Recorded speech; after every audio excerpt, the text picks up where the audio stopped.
Gentlemen, the 45th and 47th President of the United States, Donald J. Trump.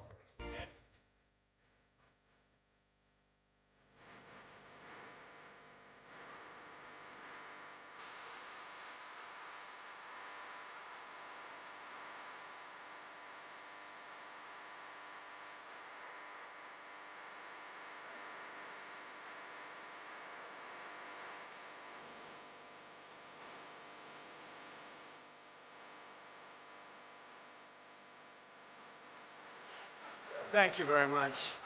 I do love that song, but we got to get to business.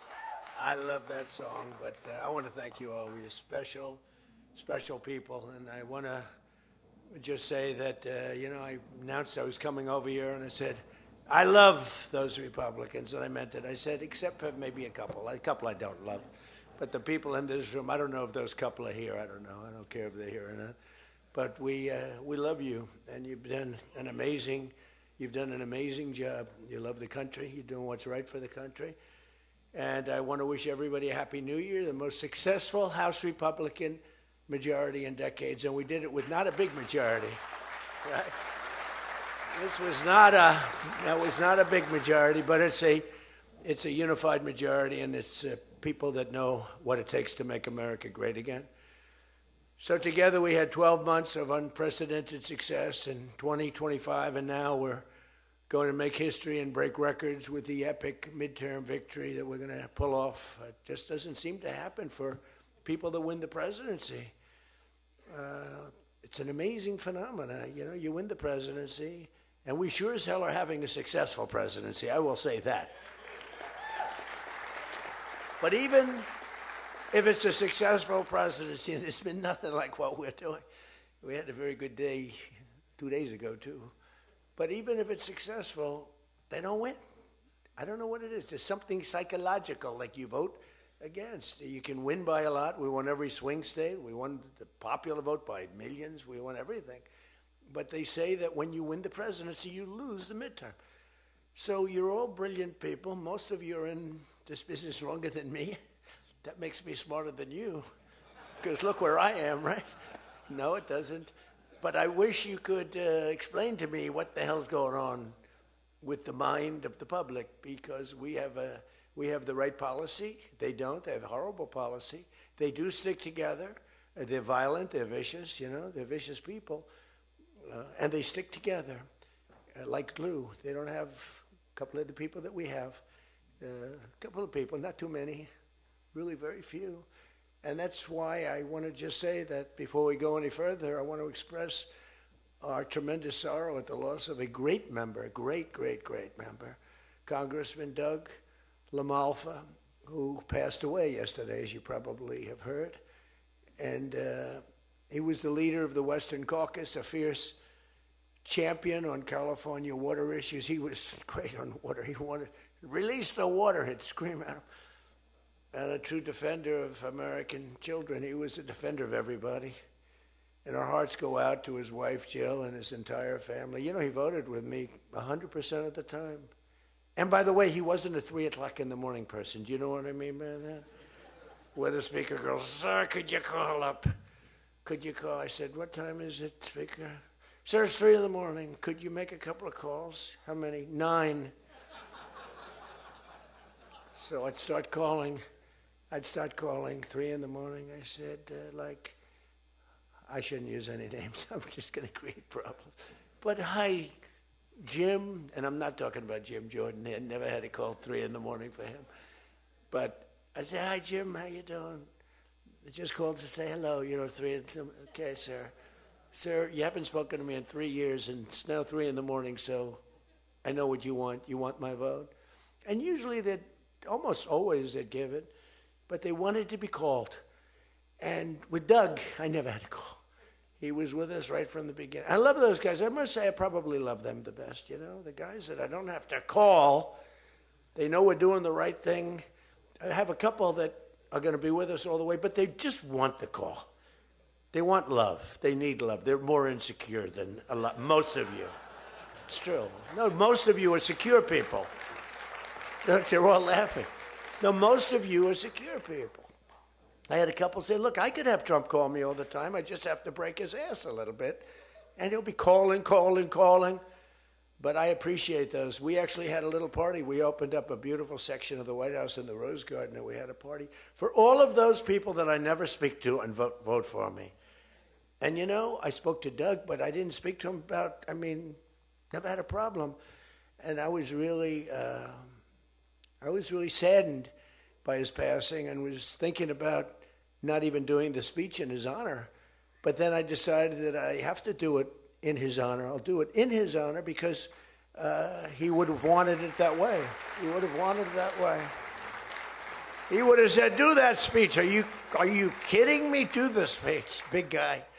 But he was a fantastic person. Man, that was a quick one. I don't know quite yet what happened, but boy, it's a tough one. He was just with us. He was our friend, all of us, every one of us. And I also want to send our best wishes to Congressman Jim Baird and his wife, who are recovering from a car accident. They're going to be okay, but they had a pretty bad accident. And we're praying that they get out of that hospital very quickly. He's going to be fine. She's going to be fine, but it was a bad accident.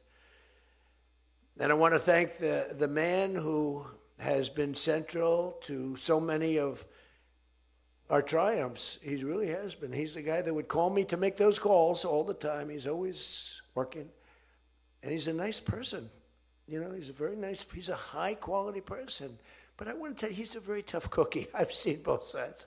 Not often do I have to see the other side, because he's just, by nature, he's a very fine, religious. I like that. He's a religious person. I like that.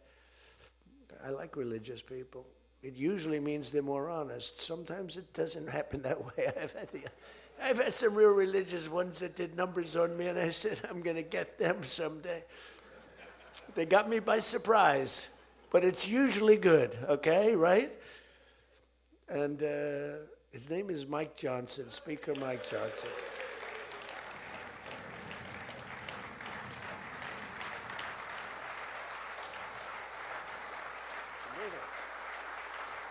He has my complete and total endorsement. Stand up, Speaker. So, you know, but it is true. A lot of times they'll say, I wish Mike were tougher. He's tough. He's tough as anybody in the room, actually. But can't be tough when you have a majority of 3.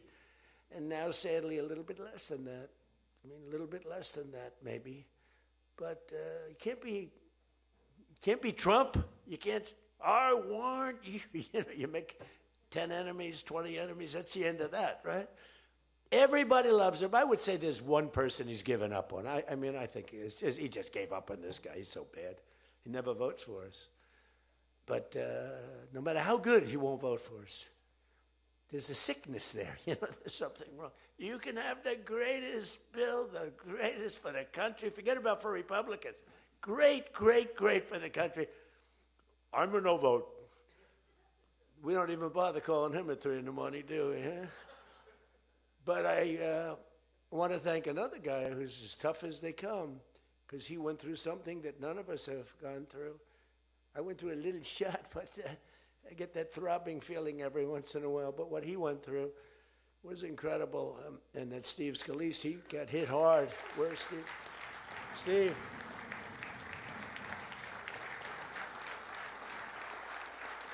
He's a tough cookie. He was dead. I went to the hospital. His wife was crying so much. She was a mess. Oh, yeah, she loves you. That's the only thing I learned about Steve, that he has a wife who loves him. Because I've gone to hospitals where guys are in bad shape, and the wife couldn't care less. She's waiting.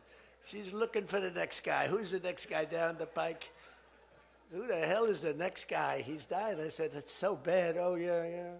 I had one where the dog died and the husband died at the same time. I said, it's so sad. Yes, I love this dog so much.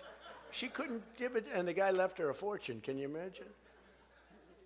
He shouldn't have left her anything, but she was much more concerned.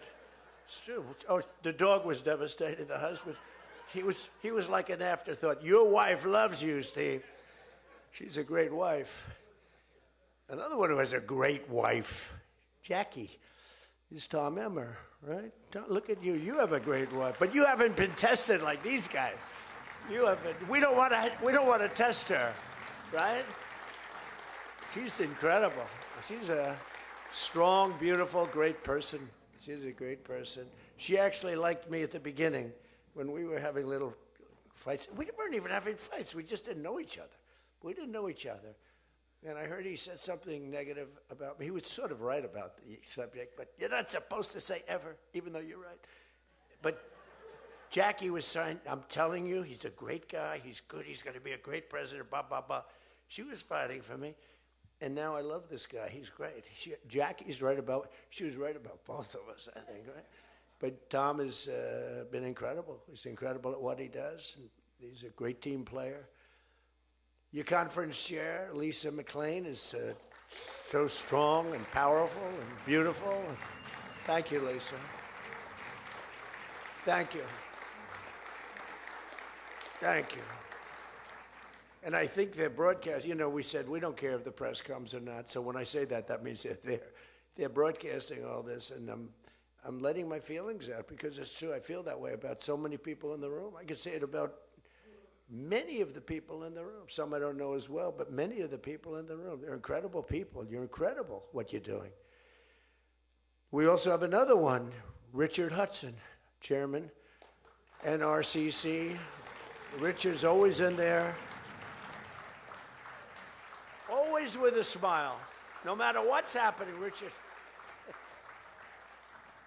He always has a smile. He's just a positive guy, smart and positive. Thank you, Richard. Really appreciate it. You do a great job. Republican Policy Committee Chairman, Kevin Hearn. Kevin, where are you, Kevin? Thank you, Kevin. Thank you. Did a great job. Every one of you got to be proud of yourselves. And basically the entire House Republican Conference. It's been really amazing what you've done. And we're going to give you some ammunition today. I said, I'd love to make a speech. The Speaker asked me, would you make a speech? I said, sure. You think Biden would do that? Would you make a speech? What? First of all, people wouldn't ask him to make a speech because it never worked out well, right? Could never find the exits. You finish, look, stare here, stare there, stare here. You could jump off the front if you had to. No matter what he did, he got himself into trouble. So basically, they didn't ask him to, but if he did, it wouldn't be good. But it's good with me because, you know, we have so much ammunition. We have ammunition. The problem is the fake news.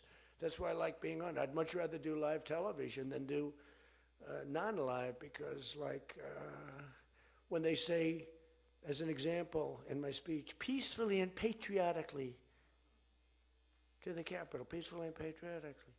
Do you know that the Unselect Committee didn't report it, that I said those words?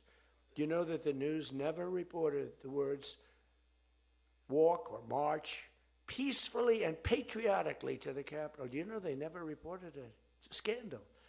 The Unselect Committee never reported that. They never reported that Nancy Pelosi was offered 10,000 soldiers, National Guard soldiers, whatever you want. No, I don't want them. And the mayor.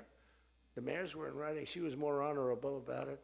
But Nancy got caught when her daughter did a documentary. She's a documentariess. And she has her mother saying, it's my fault. I should have taken the soldiers or something. I saw that in the documentary. I said, whoa, this was a major story. Has she spoken to her daughter since that, you know? But they just, you know, they are vicious people, even on the attack. And it was an amazing military feat that took place yesterday. Think of it. An amazing military. The people are saying, well, thank you.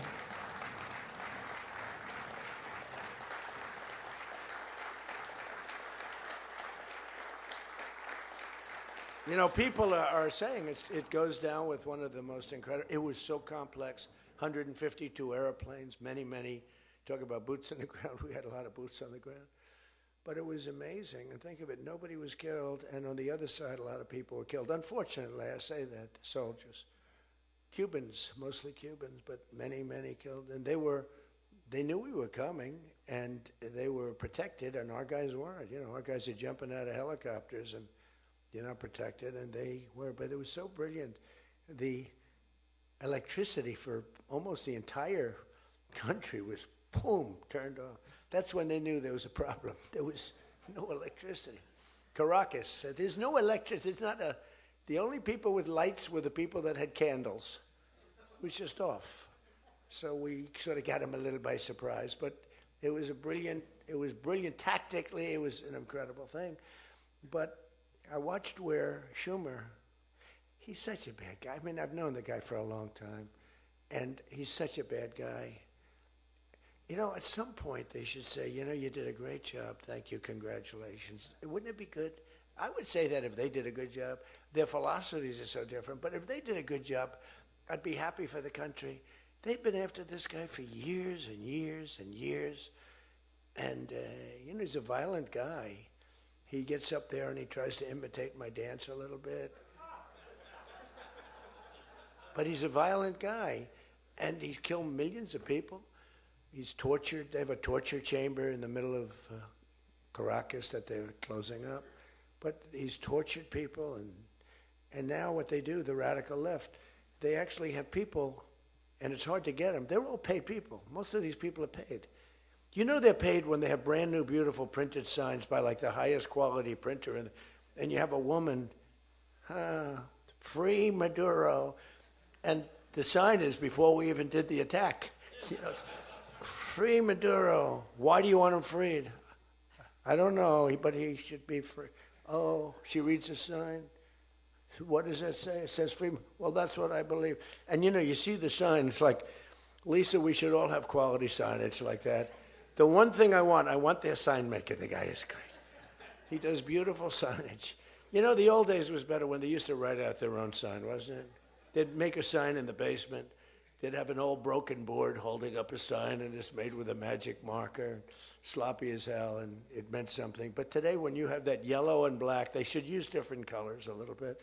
But the yellow is a beautiful shade of yellow. No, I want to find out who that is. I want him to work for the Republican campaign. He's much better than our guy, whoever the guy is. But the United States proved once again that we have the most powerful, most lethal, most sophisticated, and most fearsome. It's a fearsome military on planet Earth, and it's not even close. You know, I've been saying it for a long time. Nobody can take us. Nobody. We don't want to have it. We don't have a discussion, but you read all and you see everything else. Nobody could have done that. Nobody has our weapons. Nobody has the quality of our weapons. The problem is we don't produce them fast enough. We're going to start producing them much faster. We're going to be very tough on the companies. We have the best weapons in the world, but it takes too long to get them, including allies. When allies want to buy them, and they have to wait 4 years for a plane, 5 years for a helicopter. We're not letting that happen anymore. We're telling our defense contractors, you're going to start building faster. You know, guy makes... I have a big problem with it. I'm the king. I have sold more Boeings than any human being on earth. They gave me an award, Salesman of the Year. I said, what about Salesman of the in the history of Boeing? I've sold more Boeing planes than any man in history by far, probably over 1,000. Over 1,000 planes. I said, that's the good news. But why should they wait 3-4 years to get a plane? They should build them, get them immediately. The F-35s, it takes too long to get them. The Apache helicopter. I mean, I had India coming to me, sir, I've been waiting 5 years. We're changing it. We're changing it. India ordered 68 Apaches, and Prime Minister Modi came to see me. Sir, may I see you, please? Yes. I have a very good relationship with him. He's not that happy with me because, you know, they're paying a lot of tariffs now because they're not doing the oil, but they are. They've now reduced it very substantially, as you know, from Russia. We're getting rich because of tariffs, by the way. I hope everyone understands that. They hate to report. We're going to have over $650 billion poured into our country or coming in shortly because of tariffs. You know, they're finding all of these pockets of money. A couple of weeks ago, sir, we're off by $39 billion. Oh, is that good or bad? Meaning, do we have it or are we short of it? Sir, it's $39 billion that we can't account for. That means we have an extra 39. Yes, sir. I said, well, what are you saying? We just don't know where it came from. I said, check the tariff shelf. Sir, that tariff doesn't start until September. He said, no. It started about a month and a half ago. Check it. Comes back 25 minutes later. Sir, you were right. It came from tariffs. This never happened to us before, where we find plus 39 billion, not million, plus 39 billion. They were missing.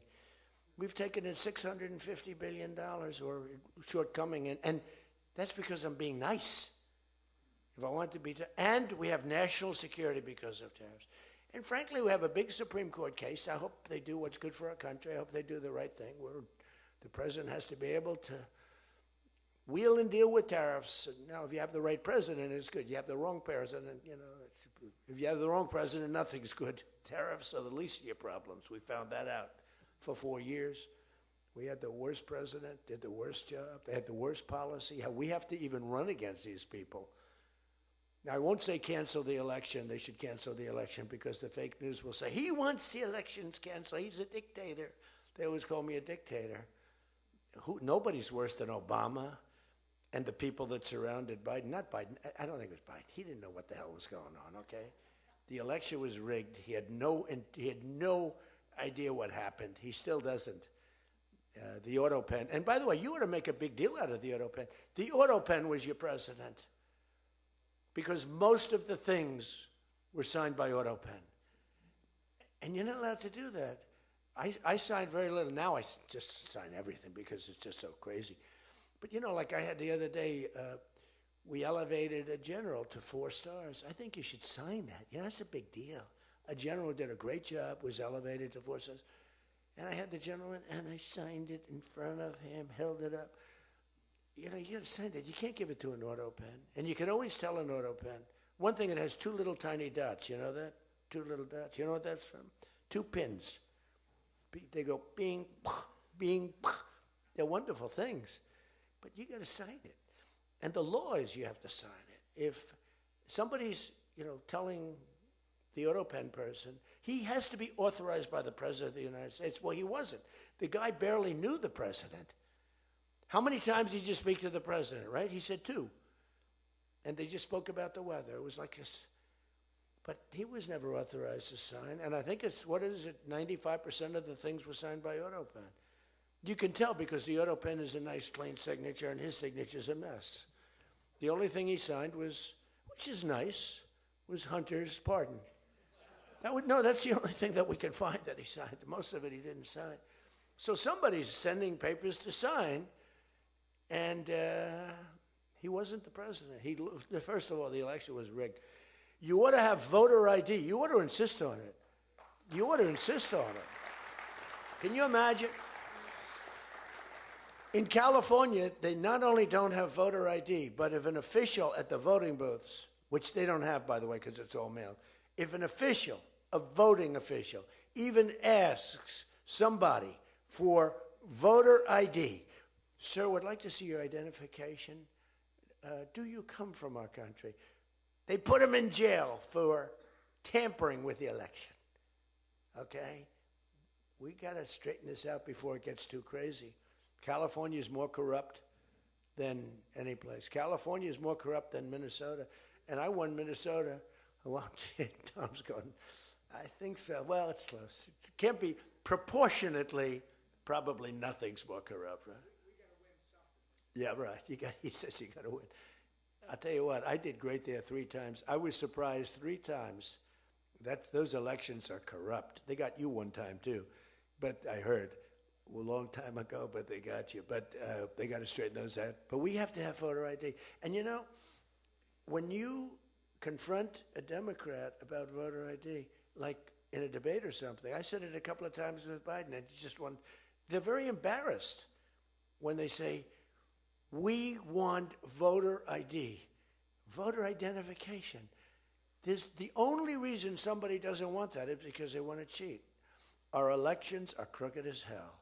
And you can not only win elections over that, and not only win future elections, but you'll win every debate because the public is really angry about it. And you ought to pass the SAFE Act or whatever you're going to call it. Are we going to SAVE Act or the Save America Act? I think we're going to change the name a little bit. You're going to put that up for a vote? I think everybody in this room certainly should do it. And it's a bad vote for them because they're voting against things like voter ID and other things that are almost equal to voter ID. But when somebody says, no, we don't want voter ID, that means they're crooked. And the public understands it. You win elections with that. But I think it would be really important, Save America Act, if you would put that up for a vote. It's got my total endorsement. And all it is common sense things about the election. And they'll fight it like crazy because they cheat. That's the only way they can win. When you have policy so bad, when you have policy with men and women's sports, and they fight like hell for it. They still are. I saw the other day a person that you know very well, a congressman, was fighting like hell. And, you know, I was out the other day with somebody, and I was with an ex-football player. The guy was massive. His leg was like this. And a young woman who plays flag football, and she's very good, supposedly, as an athlete. She's smaller than this guy's leg, okay? And if they were playing football together, he wouldn't even have to run. He could just keep walking. They couldn't take him down. You know, the guy, he can't even believe it. But there are so many. They had a race, a long-distance race. They had champion men, women, you know, one of those marathon deals. The man finished 5 hours and 14 minutes and 36 seconds sooner. He beat the champion woman by 5 hours. It's so demeaning to women. It's so ridiculous, right? It's so ridiculous. The weightlifting, take a look at the weightlifting records. One record stood for 18 years, and it was broken by 112 pounds. They couldn't get 1/8 of an ounce, you know? They'd put an 1/8 of an ounce on, and she's going to break the record for her mom who's sitting in the front with her father. I'm going to break it, Dad. And she's out there. We're adding 1/8 of an ounce to each side. This record has stood, ladies and gentlemen, for 18 years. But she's going to do it. She's looking to get into the Olympics, right? And she gets up, and they put a little tiny thing like this, little tiny. And my wife, by the way, my wife hates when I do this. She said, you know, she's a very classy person, right? She said, it's so unpresidential. I said, but I did become president. You know, she hates when I dance. I said, everybody wants me to dance. Darling, it's not presidential. She actually said, could you imagine FDR dancing? She said that to me. And I said, there's a long history that perhaps she doesn't know. Because he was an elegant fellow, even as a Democrat, right? He was the attack by Japan, you know, he was quite elegant. But he wouldn't be doing this. But nor would too many others. But she says, darling, please, the weightlifting is terrible. And I have to say this, the dancing they really like. She said, they don't like it, they're just being nice to you. I said, that's not right. The place goes crazy. They're screaming, dance, please. But the weightlifting, but no, the girl gets up. And you see, I want to be more, but I have somebody watching. I want to be more effusive. I want to really, yeah. But she gets it, and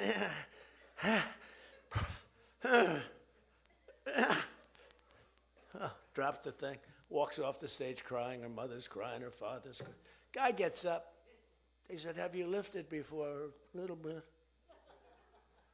And he walks up, bing. He could have gone ding, ding, ding, ding. I think it was 112 pounds, right? It's crazy. Or the beautiful boxer. They have boxing now. And that they have a young gentleman who transitioned. He was a very good boxer, but he wanted to be a woman, which is, you know, to each his own. Because I want to be very liberal when it comes to these subjects. I'm trying to get that vote. It's not an easy vote to get. It's very tough for me to get it. But he transitioned, and he transitioned. And the girl was a champion boxer from Italy, remember? She got up first round. He hit a boom with a left. A left, for those, everybody here knows about, but a left, Lisa knows better than anybody, but a left is defense. He goes, boom. She's like, oh my, she walked to the corner, remember? She didn't go down, but she did everything else. But she said, I've never been hit like that before. I don't want to go out again.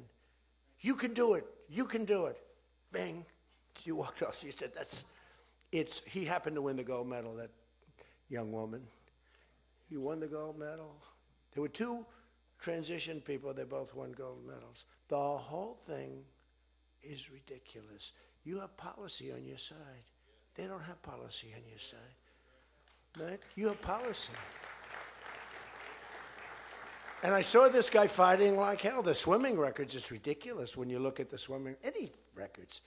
It's crazy. And it's so demeaning to women. Women are and for a long time, they refused to talk about it. They were embarrassed to talk about it. Now they do talk about it. They talk about it openly. But they have the worst policy on everything, open borders. We want open borders. They still want an open border.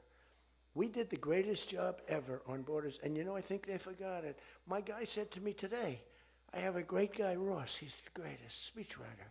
He said, sir, let's not mention the border. Nobody cares about the border anymore. Can you believe it? This was the biggest, this was the biggest thing there was. Says to me, nobody cares about the border because it has a shelf life. I fixed the border. I fixed it in my first term, but now I really had to fix it. It was much worse, when I came into office. Millions and millions of people were pouring into our country. And I fixed it, and my guy, who's incredible, says, people don't want to hear it, sir. You've done that. The problem is people forget that I did it. They totally forget. They were talking about the other day, we don't like Donald Trump on this, we don't like Donald Trump on that. And somebody just out of the blue said, well, he did an unbelievable job. Who cares about that? They're saying, that's been done. What do we do about that, Mike? Everything you do. It's almost like, what have you done lately is the way you have to run your life. In other words, I could have the most unbelievable 4 years, and I guess I'm not allowed to run. I'm not sure. Is there a little something out there that I'm not allowed to run? But let's assume I was allowed to run. I could have, there's going to be a constitutional movement. No, I could have the most unbelievable 4 years. Everything was great, but in the last week, I made a little slip up in something, and you lose the election. It's like, so we can't let them forget that we did such a great job on the border. By the way, Venezuela, everyone, they're marching in the streets. They love it, except in New York. I mean, where they find these people? These people, and they're not these people are a mess. I know it's not nice to say that. These people are a mess. Where do they find these people? They're the worst looking people I've ever seen. They got hats that are all frayed and they look like, they're all paid. They don't even know what they're talking. When the reporters don't interview them because they know that it's, the press is so anti. It's hard to believe the press could be so anti because it's all common sense. It's not, we're conservative, whatever. Doesn't matter. We're all common sense people. It's not even conservative, it's common sense. But the press has no credibility whatsoever. Think of it. I got 97% bad stories on one network, 93% on the other, and I won in a landslide. You know what that means? The press has no credibility. That's all it means. And we got to keep it that way. So I don't talk too much about the swimming, the weightlifting, the boxing. I don't talk about it. You know why? I want to start bringing it up about a week before the election because I don't want them to correct themselves. I don't want them to say, we've decided that we don't want to have men playing in women's sports. That'd be a devastating blow for us. Because that's, they say it's an 80-20. No. It's about a 98-2 issue. We've decided that we will not have open borders where the entire world, from the Congo, prisons from the Congo, these are extraordinarily tough people. These are people that make our motorcycle gangs look like fine young men. Okay? Our motorcycle gangs are wonderful people by comparison. No, they come in from prisons in the Congo. They come in from prisons from all over the world, but in particular Venezuela. Tren de Aragua. Tren de Aragua comes in, and Tren de Aragua, they say it's the worst gang in the world. It makes our gangs look like little sweethearts. It makes our gangs, you want to take them out to dinner, they're so nice. They cut off the fingers of people. One guy makes a phone call in Colorado. The governor stinks in Colorado. He has no control. So Tren de Aragua, they don't want to do anything about it. So ICE has to go in and take them out because the governor doesn't want to do anything. But they make a phone call. They've taken over my building. The landlord's calling. They took over his building. So the governor doesn't want to do anything. But he calls the police, the guy. They come in. Did you call the police? This is Tren de Aragua. We're talking to the man that owns the building. Did you call the police? Yeah. Boom, they cut off his fingers. If you call him again, the next time your hand comes off. Can you believe it? The guy's walking around, his fingers were cut off. And these are the animals that we're throwing the hell out of here. Washington, D.C. is now the safest city in the country. And you people know that better than anybody because you were, I mean, think of it. You're in Congress, you're respected people, you're afraid to walk outside. Washington, D.C. Now, we had a terror attack 4 weeks ago, and one person's looking down from heaven, and the other one is actually recuperating and going to make it, I think, but really badly hurt, really badly hurt. Most positive mother I've ever, no, my son's going to be fine, sir. The mother was telling me that the night of the attack, I went just like I went to you. I spoke to this incredible woman. Sir, everyone's praying for my son. He's going to be fine. The doctors thought she was, just hoping against hope. There was no chance. And 2 weeks ago, he got up and started walking around. It's amazing, actually. So maybe some really bad. It looks like he could be okay. He's going to have pretty bad after effects. But that was a terrorist attack on people that are doing a great job. And it could have been anywhere. But we haven't had a murder. We would have, on average, 2 murders a week in Washington. I don't even like talking about it. Two murders a week in Washington, D.C. We haven't had one in 7 months. People can walk out now. You can walk down with your wife down to the restaurants, which are booming, by the way. I mean, if you go back to before I got in, and we did a pretty good job 4 years ago, but it was never this, in my first term. So when we were during the first term, we were pretty good, but it wasn't like that big of an issue. It became a big issue because people were being mugged all over the place. We had a couple of people working in the White House that were killed. We had one guy waiting for his wife in a car. They said, "Get out of your car." He said, "Well, I'm waiting for my wife." They blew his head off. The wife is walking up to the car. Animals. And then they get angry when I say, "They're animals." Nancy Pelosi, "They're not animals, they're human beings." No, they're not. This is another thing. That's a 98-2 issue also. No, they're animals, and we've taken them out. We've took out over 2,000 people, brought them back to their countries from where they came, or they're in prison now in Washington. Because it's not just like, you have to take the bad ones out. 2%, 3% of the population causes 90% of the crime. Think of it. 2% of the population in Washington, D.C., causes 90% of the crime. So when you get rid of the 2%, we took out over 2,000 people, got them out of the country or in prison. Some were so bad that we didn't want to send them back to their countries because they'll come back in, even though it's hard now, but they're pretty smart. They're sick, but they're smart. But you're now living in one of the safest cities in the country. It's a great thing. You can walk to the restaurants. Restaurants are booming. New restaurants are open. They were all closing. You wouldn't have had a restaurant. And I don't know about you, but to me, those soldiers standing there look so good. I'm not going to feel safe walking down the street without them. I don't think you would either. Even though, we took out so many criminals, I just feel better. To me, they're beautiful. I look at these soldiers, and you feel safe. You feel safe. I don't think if we took them out, even if the crime wasn't much, it would definitely be more. We did a great job in Chicago. They don't want to talk about it. We, against all this slob of a governor, this stupid slob, who's the family threw him out of the business. He was a dope, and the Pritzker family. But they threw him out of the business. And the mayor, he's a low IQ person. extremely low IQ. We should give everybody, like, these competency tests, right? The cognitive, they call it cognitive. You know, I'm the only president that went for cognitives. I think every president and vice president should be forced to take cognitive exams, mental tests, like, are they intelligent? Wouldn't it be nice? Do you think Waltz could pass a cognitive test, as an example? Do you think Kamala could? I don't think Gavin could. He's got a good line of crap, but other than that, he couldn't pass. I mean, here's a guy who didn't want to have water coming down from the Pacific Northwest. Why? You know, they have a little tiny fish, this big, it's a little tiny fish. Not doing well, you know why? No water. They're sending water. It's too much. It's killing the fish, so they cut it off. And then they have 25,000 houses burned down.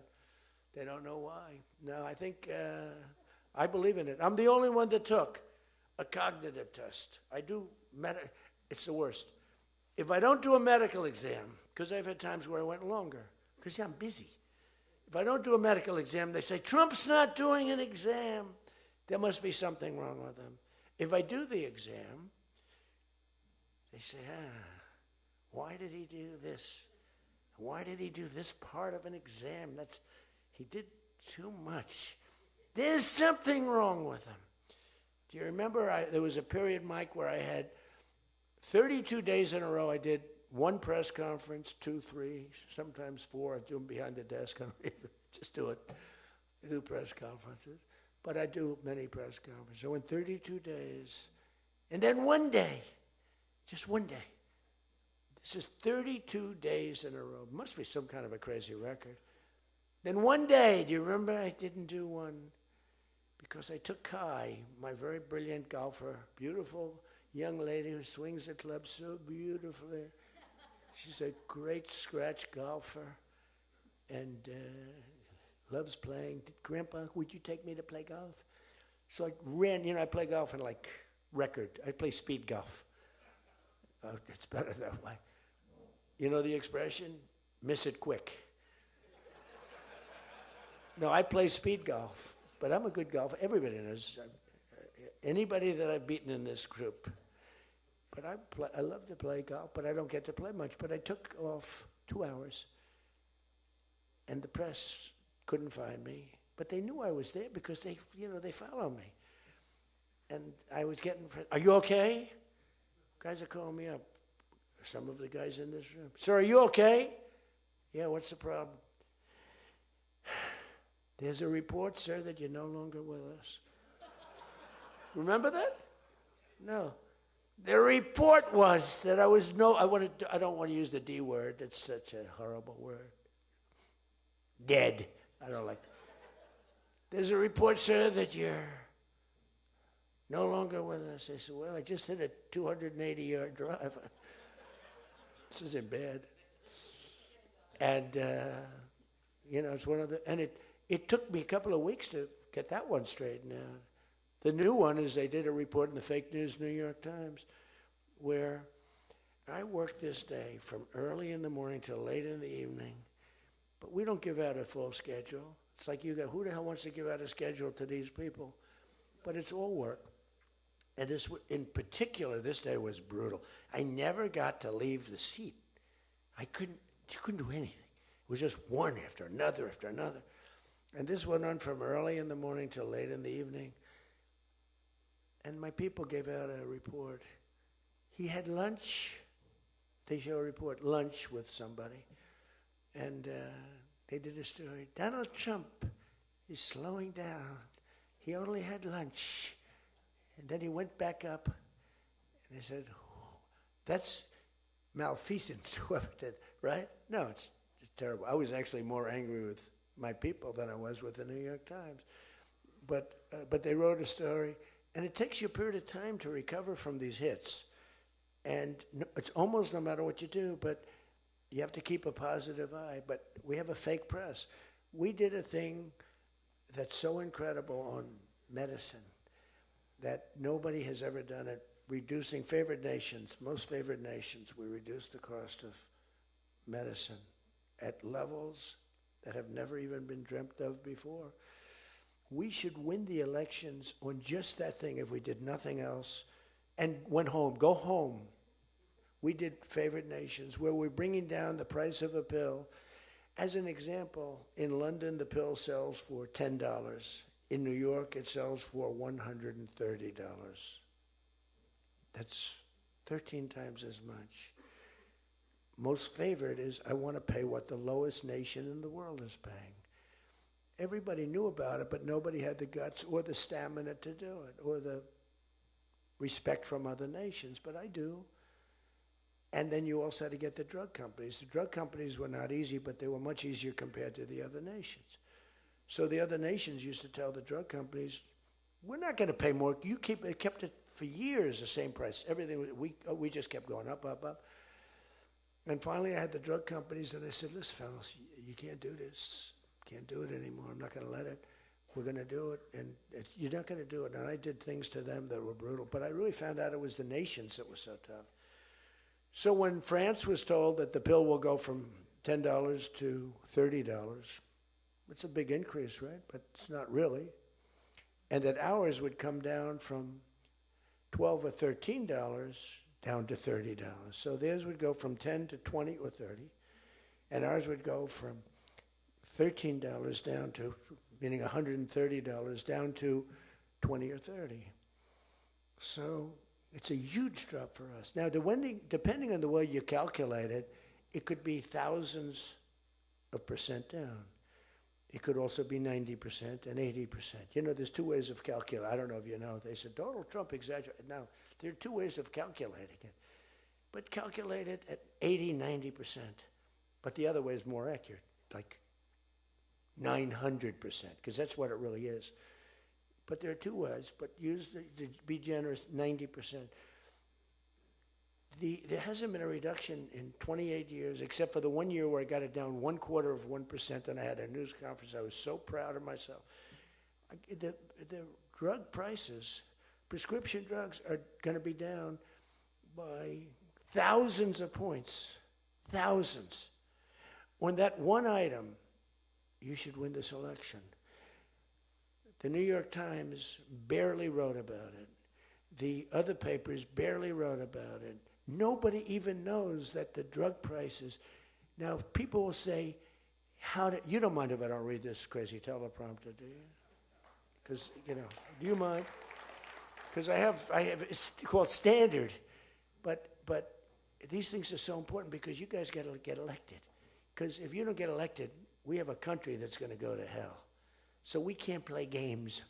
Ladies and gentlemen, the sun will rise tomorrow, and when it rises, we don't need this bullshit.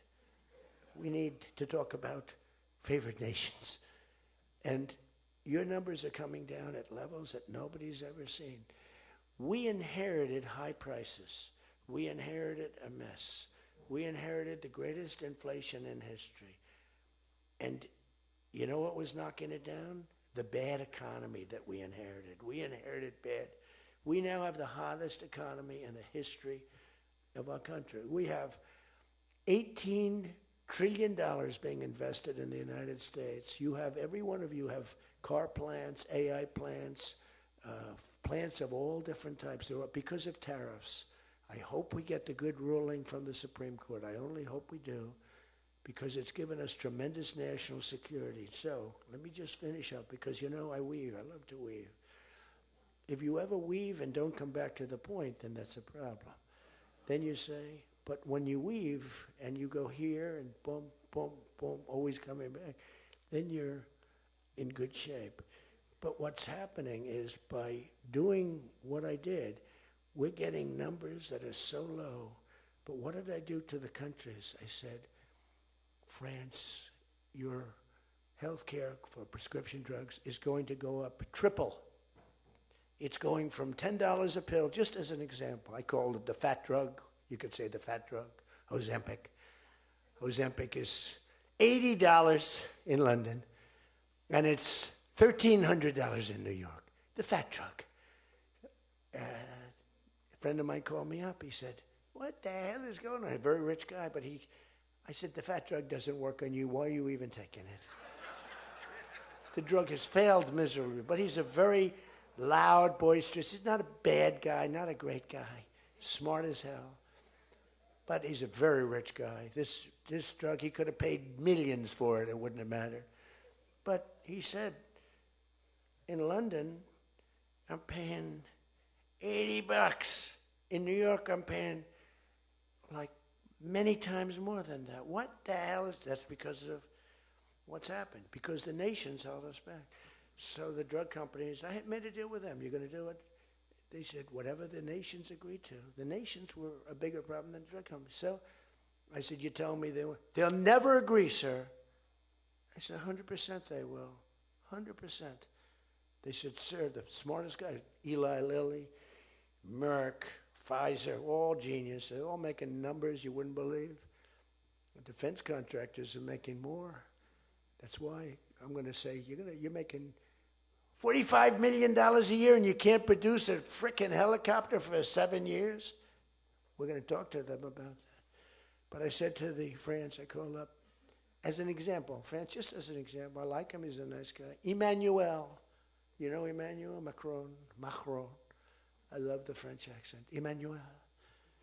They said, listen, you're going to have to raise your prices a little bit because we're paying 14 times more than you. That's a lot, right? We're paying numbers. In other words, we're making up for all of this deficit.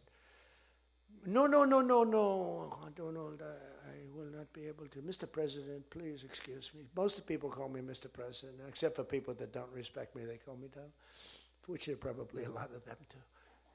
But they said, no. Putin calls me Mr. President. She calls me Mr. President. Emmanuel goes, no. We will not do that. Yes, you will, Emmanuel, 100%, because I was told they wouldn't do it. And this is, you can take Emmanuel and add up Hans, you can add up Ludwig, you can add every name in the book. It's all the same. The answer is no. We're not going to double our drug prices. Not for you or anybody else. I said, yes, you are, 100%. We are not going to do it. No, you don't understand. 100%. You're going to do it and you're going to like it. They go, I don't understand. I've told you 5 times, why do you keep saying you're going to do it? Because I'm always right about, Trump is right about everything, right? I said, the hat. Trump is right about it. I have been right about everything. Got to keep it going. Is there wood up here? Hold it. I always like to, just in case. Trump was right about everything. And I said, so you're going to do it, Emmanuel? No, I'm not. I said, okay, here's the story, Emmanuel. If on Monday you haven't agreed to every single thing that we want, I'm putting a 25% tariff on everything coming out of France, including your wines, your champagnes, and everything else. No, you cannot do that. I said, I can do that, and I will do that. Even for national security, I'll do that, but this is for medical security, and 100%. Now, let me explain. The tariff I'm imposing on you is 42 times more expensive than what I'm asking for you in return. So you can either have a 25% tariff added on to you, like I did with China on fentanyl. I put a 20% penalty tax on China, and it's drying up because the tax is far more than they make with fentanyl. But with the other nations, I said, you're going to do it. And you know what he said? You can't do that to me. I said, yes, I can. Don't worry about it. It's not going to be that bad. You just have to explain it to your people, your 39 million people, that, by the way, don't vote by mail.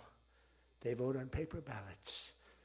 They tried voting by mail, and there was fraud all over the country. We're the only country that votes by mail, essentially. You know that, right? You know, Speaker, that's another thing. We're the only country that's stupid enough to vote by mail. Even Jimmy Carter's commission said, don't do it.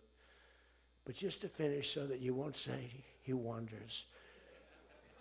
Emmanuel said to me, Donald, you have a deal. I would love to increase my prescription drug prices by 200% or whatever. I would love to do it. It'd be such an honor. Whatever you want, Donald, please. Don't tell the population. Please, Donald, I beg you. Every country said the same thing. No, no, no, we will not do this. Some were strong, some were very nice, some were rude. But they all said one thing, no, we won't. And within, I'd say on average, 3.2 minutes, they were all saying, we would be honored to quadruple our drug prices. So we would be honored to quadruple our prices if that's what you like. We want to make you happy. Okay. Therefore, I will not charge you a tariff, and you're going to increase your drug prices by 3 times what they were paying 2 days ago, right? And we have now favored nation. You think Biden could do that? I don't think so. Think Biden ever thought of it? Now, everybody's wanted favored nations, but everybody knew it was impossible to get the countries to agree to it because they wouldn't have done. And they've been doing this for 40 years or whatever it is. We were subsidizing the entire world. That's just one of the many things we're giving. But you should take that thing.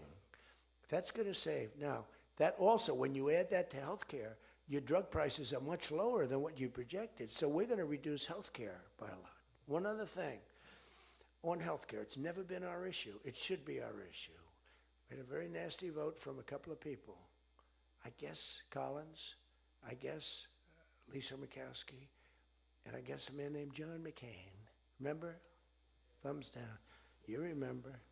He said, I'm all for 10 years he campaigned. I don't want to be nasty, but for 10 years he campaigned on Obamacare. We're going to destroy Obamacare. We're not going to do it. And then we're going to terminate it. And then, it was a little surprising. We could have had health care, good health care. Obamacare is bad.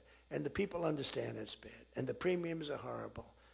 But one thing I've learned a lot about healthcare. I found healthcare sort of like not of tremendous interest, but it was very important. And I made it of tremendous interest. So I made a statement a couple of months ago because I saw the numbers. I said, boy, because, I like to see what's going on. That's one of the reasons. By the way, we set an all-time record again today. We have the highest stock market in the history of our country by far, every single month. That's another thing you should camp. They like to demean that. The Democrats, well, that doesn't mean anything. That's just, no. That means jobs, and it means 401ks, because a lot of people have 401ks. And they have, best lawyer in the room, the best, have 401ks, and they have 401ks like, I had a young policeman. I told this story twice, but it was the same thing. This was a recent case. I had a case years ago, because I had a great economy. We had the greatest economy in history during my first term. My first term was a tremendous success. But again, nobody wants to talk about that. We rebuilt our military. We did things that nobody could have done. We did a great job. This term is blowing it away. It's blowing every term. There's never been a president that had a year like this, especially a starting year. And we should win based on that too, all things. But the 401k, so there's a policeman, and he comes up, and he was guarding me along with lots of other people. Sir, I want to thank you. What? My wife thinks I am the worst investor in the world. And for the last year, she thinks now I'm Warren Buffett. She said, you're smarter than Warren Buffett. You're a better investor than Mr. Warren Buffett, sir. I said, how's your 401k? It's doubled. It's going up. It's going up. I said, just relax. But 401ks are through the roof. Those are us. Those are the people. We have the highest stock market in history. 47 days out of 11 months. We have just a piece of the last month left for the first year. 47 days out of 11 months, we hit a new record. Well, we hit one last night. We hit another one today, I understand. But we hit one last night, a new record, brand new record. All exchanges, not just, Dow. Dow was up, but all of them. We have another record, that's the 47th time in 11 months that we've hit an all-time high. And the future, because we have more money coming into our country than any country has ever had by far. The record was about $3 trillion many years ago by China. We've got $18 trillion pouring into our country. You know why? Because of tariffs. Because if they build a factory, they don't have to pay any tariff. But if they make it in another country and they send it in, they have a very big tariff to pay. So they can't pay that tariff, so what they do is they come in and they're building. By the way, this is what China did to us for many years. It's just reversing it. Other than we have a great product. We were losing our product though. Tell you what, if I had lost this election, if you had Kamala, it's the same thing, Joe and Kamala, I call them equals. If you had Kamala come in, I believe that our country would have been Venezuela on steroids. I used to say that during the campaign. If I don't win, we're going to have Venezuela. So we have 18 trillion coming in. I think we could hit 20 trillion by the time the year is up, right? It's less than 1 year, 18 trillion. The record is $3 trillion. $3 trillion is a lot of money. 18 trillion is not even thinkable. That's all investment. That's building factories, that's building plants. You know how many car factories we have? Half of you guys are having car factories. Where you are, Louisiana is doing great. Georgia, right next to you, is doing great. Hello, nice guy. All nice people. Actually, in this room, I can't see it. Is there anybody I'm supposed to dislike in this room? I think that a couple of people maybe didn't show up. There's only one that I really dislike. I mean, the same person that Mike gave up on, because there's something wrong with him. He's a sick person. But there's only one, really. The others, you just have to understand them. You know, they have some problems too. But you just have to sort of go with them and understand them, feel sorry for them, advise their family, are they okay? Because what we're doing is right. But $18 trillion, car plants being built. I was in Japan. Somebody admonished me. He shouldn't be traveling. I don't like to travel. But when I travel, I make a lot of money for the country, not for me. For me, I don't care. I have a much higher purpose. I have plenty of money. I don't need money. I don't want money. I want to make money for the country. And like I did with Intel. Intel came in. They had a problem. I said, I can solve the problem, but I think you should give the United States 10% of your company. He goes, whoa. I said, yeah, I think I can help you with the problem, but you got to give the United States, not me. Sometimes I'll say, give me, but when I say me, I'm talking about, I'd love to accept it, but I don't think that law enforcement would like that, right? I'm very cognizant of law enforcement, perhaps more than anybody in history. Actually, a friend of mine who's really smart said, you know, you've got to be the most honest guy in history because you have been examined, your books, your records. I have a big business. Every record, I had these Democrats hired the biggest accounting firms, the biggest law firms, the biggest. I went through years of abuse. And here I am. They didn't find anything wrong, remember? We want his tax returns for years. We want his... Finally, the Supreme Court, shockingly, I'm the only one. This couldn't happen to anybody else. You have to give your tax returns, right? I gave my tax returns. They're from here to here. It's a big business. It's a great business. And I built a great business, like much bigger and better than anyone even understands. But I gave my tax returns. They go from here to the ceiling practically. They got them. Headline, Trump to give tax returns. Supreme Court ruled that. I give my tax return. Can you believe it? Everyone said, you're not supposed to do that. And by fighting, they think you're trying to hide something. You know, naturally. I gave my tax returns. That's the last we ever heard. They hired the biggest accounting firm in the world, most powerful lawyers in the world. They spent millions and millions of dollars going over those returns. There hasn't been one story that I did anything wrong. So this friend of mine who's highly sophisticated, rich guy, smart guy, said there's nobody that I know that could have gone through an examination like that and not ended up in prison. Nobody ever had to suffer like I did. Nobody ever did that to anybody else. You know, there was an expression, Andrew Jackson was the most abused president in the history of the United States. You know who second was? This is before me. You know who second was? Abraham Lincoln. But he had a civil war, so we have to give him a pass. But Andrew Jackson was treated horribly. He was a great general and a good president. So bad that his wife died. I mean, his wife died. They were horrible. But I just saw a report came out the other day. I blow them away. He never got impeached twice. I got impeached twice or nothing. On a perfect phone call, remember? Perfect phone call.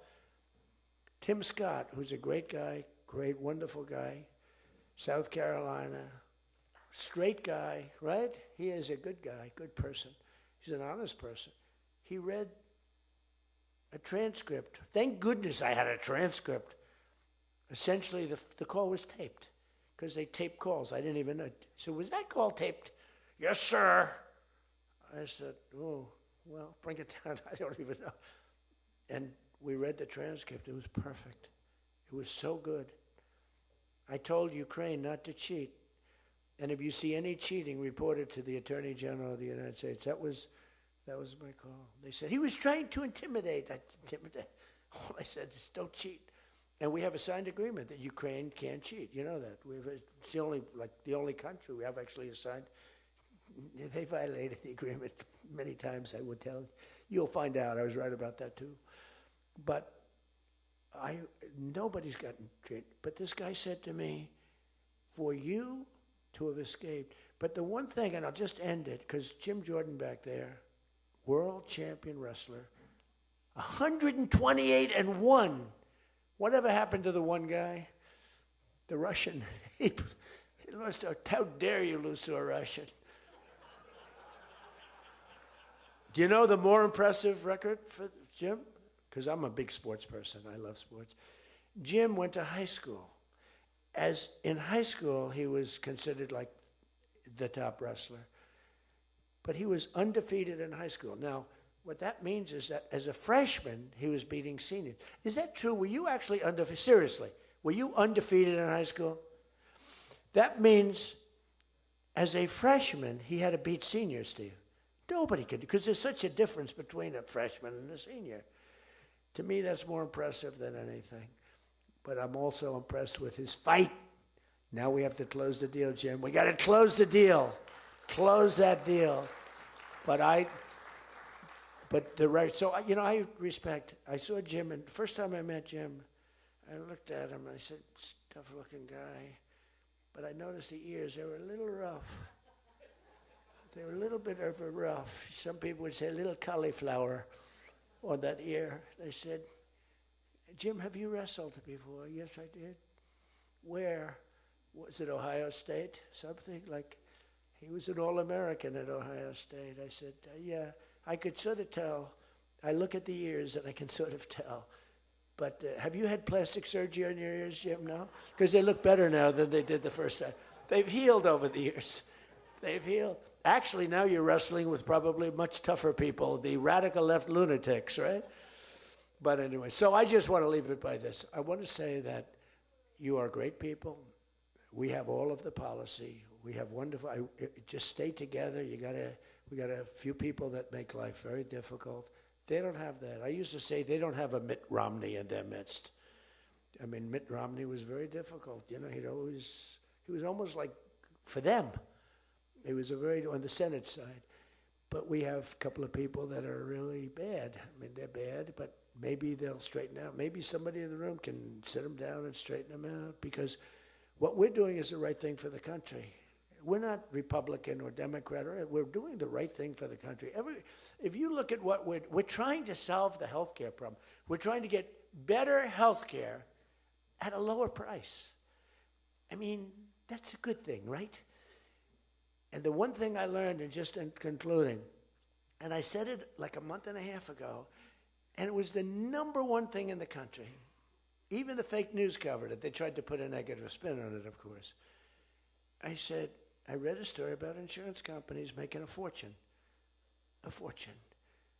Their stocks were up 1,700%. Who invested recently in a stock that's up 17?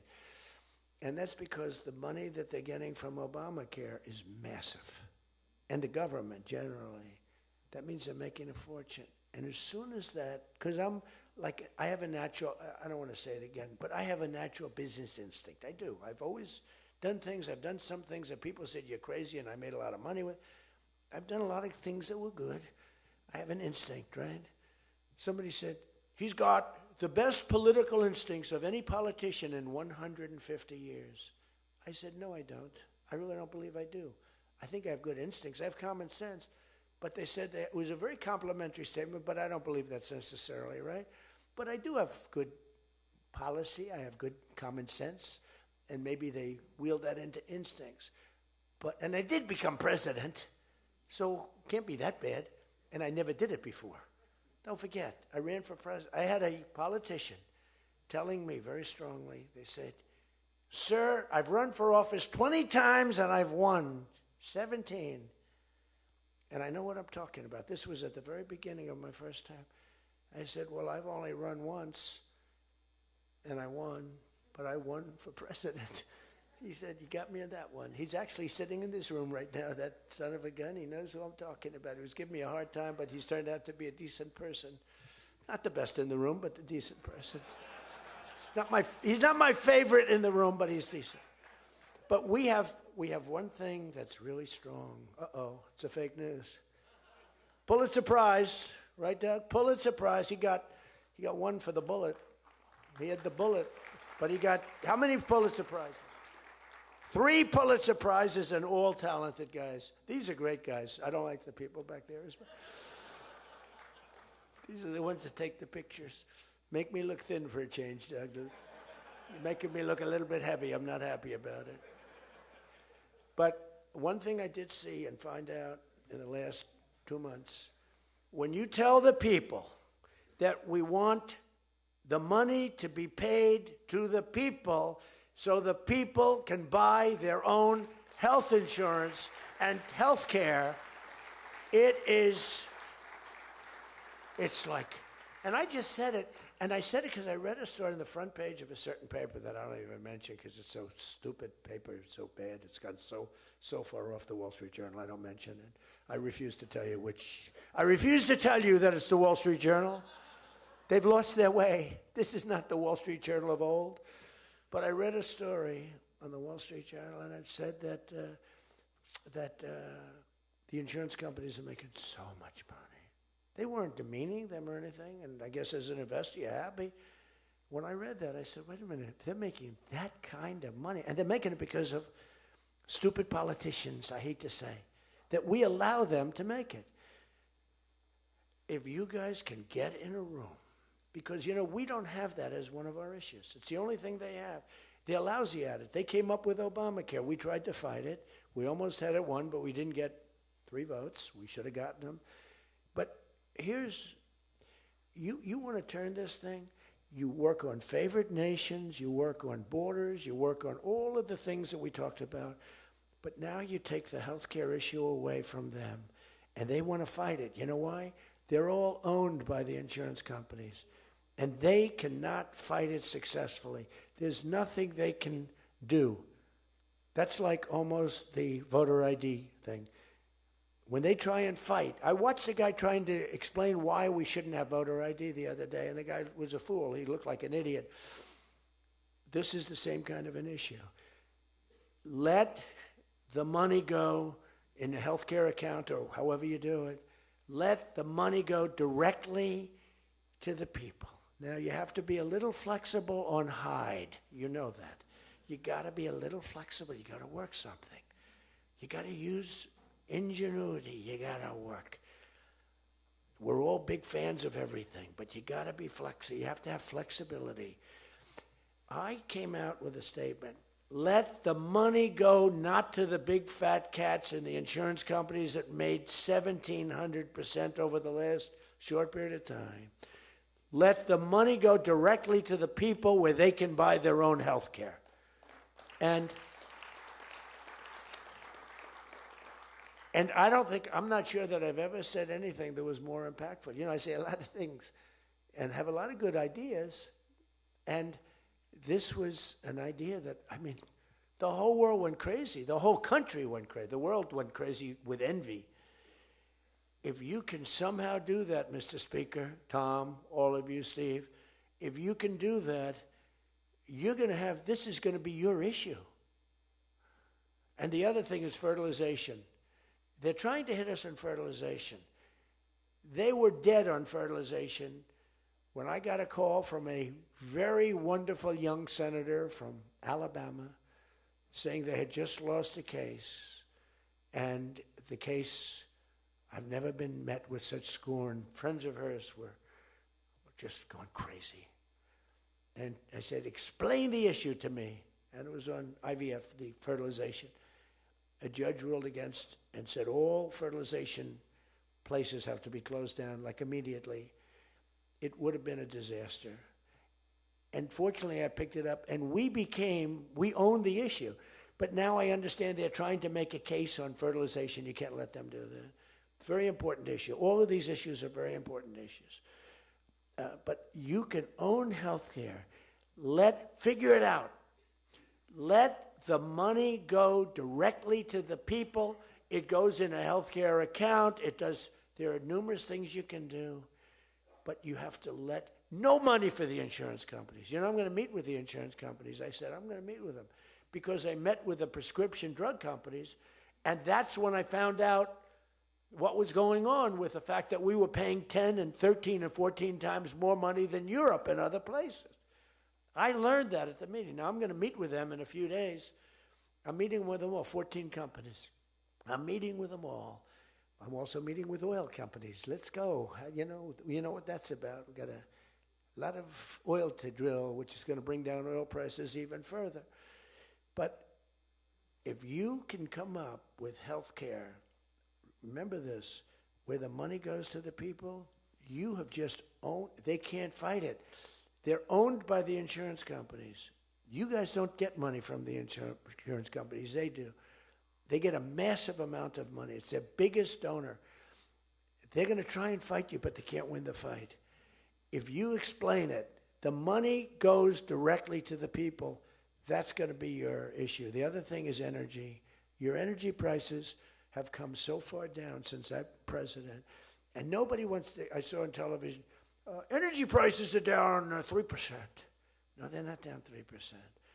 They were $3.50 and $4. It's now $1.99 a gallon in many stations. And it's going down further. And that's like a massive tax cut. And that's the other thing. Tax cuts. No tax on tips. No tax on Social Security. No tax on overtime. Now think of this. No tax on tips. No tax for seniors on Social Security. No tax on overtime. You're allowed to deduct if you buy a car and you take out a loan on the car. For the first time ever, middle-income people, all people can deduct, but they never got a deduction before like this. It's only for rich people. They got them. They have so many deductions. You're allowed to deduct the interest against your taxes. Nobody thought it was possible. It's going to be phenomenal for the car companies, but it's even more phenomenal for the people. It's like getting it's like paying half for the car. All of these things, you have so much ammunition. All you have to do is sell it. Taxes. But the one thing they know about the taxes, I call it the great big beautiful bill. I think it's even better. But the great big beautiful bill is just that. There are so many goodies in the bill, you have to get the word out. Because the people in the back of the room won't do it. That's why I love live television. Because they can't, sometimes they'll turn the camera off. But they're embarrassed when they do that. If we're going too strong and doing too well, if the lights go off, you're doing well. If the lights are on, you got yourself a problem, okay? I see that little red light. That light goes on. If that light, that's bad, isn't it? If that light goes off, you know that you're doing a good job because you're fighting the Democrats and you're fighting the fake news. And it's amazing that they can be so stupid. And they don't have credibility anymore, and you can beat them. I mean, it's the old thing that, never fight the news, but you have no choice because it's almost like they become radicalized. But you are fighting the news, but you can beat them. That's why I'm standing here. I mean, I had Kamala. I was beating Joe by 30 points. And then they changed him. That's like a fighter in the ring. He's losing, and they said, let's put somebody else in to take his place. Very unfair. They changed in the middle of the election. They said, he's going to lose, so let's give somebody else. And fortunately, she was just as bad as him. Probably slightly. I don't know. Would you say as bad or worse? Close. Pretty close. But it took 6 weeks. It was a honeymoon period. 6 weeks. It took 6 weeks to find out that she didn't have what it takes. But you got to win the midterms. Because if we don't win the midterms, it's just going to be, I mean, they'll find a reason to impeach me. I'll get impeached. We don't impeach them. You know why? Because they're meaner than we are. We should have impeached Joe Biden for 100 different things. They are mean and smart. But fortunately for you, they have horrible policy. They can be smart as can be. But when they want open borders, when they want, as I said, men and women's sports, when they want transgender for everyone, bring your kids in, we're going to change the sex of your child. Just send them our way. In some cases, like in Minnesota, they don't even tell the parents. Is that right? And nobody believes it when I say it. I think we have 6 states. Nobody, am I correct? Okay, Tom Emmer said yes, so. But it's true. Where the kid comes back, they keep the kid. They operate on the kid. They don't tell the parents. It's not believable. We have great, solid common sense policy. They have horrendous policy. What they do is they stick together. They never have a no vote. They impeached me. I never knew I was going to be impeached. I get a phone call, you just got impeached. I said, what does that mean? It took them 10 minutes. They impeached the president of the United States, who did a damn good job. I rebuilt our military, Space Force, I got everything. I did a lot. They impeached me for nothing, twice. For nothing. Fortunately, you were on our side, and we were unanimous. And the second time, the few people in this little group, like Rice and this, they're all gone. Every one of them is gone, except one that we're going to sort of let ride with. Some guy that has a state that you might as well just let him ride. But think of it, everyone's gone. Everyone's gone. It makes me feel so good. I don't want to feel vicious, but I'm so happy that everyone. And they're seriously gone, too. They lost in landslides. This guy named Rice, he lost by 48 points. Right? Remember him? Oh, no, there he is. What a job you did, Mr. Fry. Congressman Fry. I looked around for somebody. It's true, this was a good choice. We've made some bad choices, too, because you have to do it. I said, who the hell can run against this guy, Rice? It was a Trump plus 40 district. They had riots around his house that night. You know, he voted, I vote to impeach. And that night they had riots. So they said, who the hell? Just give me somebody. A warm body. And then, no, it has to be a living, breathing person. And then if I could get a genius, it would be good. And we got a guy who was so good. He's been, I think, are you happy with him? I think so. Stand up, bro. He's great. I said, where does he come from? He's like a senator, state senator or something. I said, all right. I spoke to him one time. I said, you're accepted. But little did I realize how good he was. You did a great job. You've done a great job, and the people love him. So he has done a great job. I just want to say this. I haven't read one word on this thing. Who the hell else could do this? And I think I gave you something. It's just a roadmap, and it's a roadmap to victory. You have so many good nuggets. You have to use them. If you can sell them, we're going to win, because we've won 2 races in like 50 years. It's, for whatever reason, I don't know why, but just don't fight it. It doesn't make sense. There have been 2, and they were unusual circumstances. So whether it's a Republican or Democrat, whoever wins the presidency, the other party wins the midterm, and it doesn't make sense, because we've had the most successful year probably in the history. They say, and now you add what happened essentially yesterday, we've had the most successful first year of any president in history. And it should be a positive, and make it a positive. So With that, I leave you. I do. And I started by saying I love you all, and I'll end by saying I love you. You're amazing people. What you do for this country is incredible, and thank you all very much. Thank you. Thank you.